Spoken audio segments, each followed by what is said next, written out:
Monsieur le Président de l'Assemblée nationale, Monsieur le Premier ministre, Mesdames, Messieurs les membres du gouvernement, honorables députés, maa ngi leen di nuyu leen wax ne namoon naa leen man itam. Alors, le Premier ministre me demande de répondre à la question des surimpositions sur les salaires, une question qui est revenue très souvent ici à l'hémicycle. Je pense qu'à l'occasion de la session budgétaire, nous avons eu à répondre plusieurs fois même à cette interpellation. Mais la répétition étant pédagogique, je vais reprendre l'exercice, essayer de donner les explications qui sied. Le métier wax rek mooy, je puis vous assurer que sur le rappel des enseignants, il n'y a pas de surimposition. Il y avait une surimposition à l'époque parce que li ko waraloon mooy dañuy dajale des revenus constitués sur plusieurs années ñu fay ko sur une année et on applique l'imposition sur cette année-là. On a considéré que c'était une injustice et qu'il fallait corriger.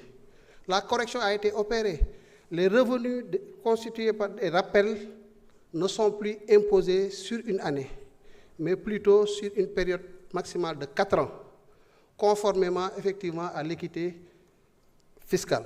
Loolu c'est clair, net et précis. Wax dëgg yàlla, de ce point de vue-là, j'avais dit ici à l'Assemblée nationale que député bu un enseignant ou ku mën a percevoir ressource ñu rappel ko mu jàpp ne dañ ko surimposer na ñëw suñu service yi on lui démontrera que il y a pas de surimposition.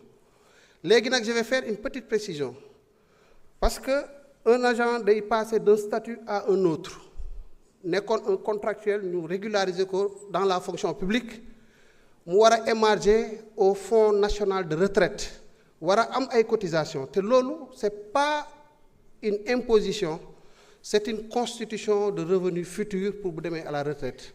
Ce qu'il faut considérer, c'est que rappel yi dañ koy imposer correctement sur la période, sur le nombre d'années de constitution de ces revenus-là.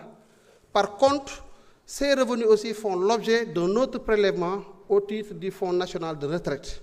Loolu moom mooy li nga xam ne mën nañ ko considérer et cela n'est aucunement une surimposition, mais comme je l'ai dit tout de suite, un revenu constitué pour sa retraite plus tard. Voilà donc ce que je pouvais apporter comme réponse à cette question. Je vous remercie.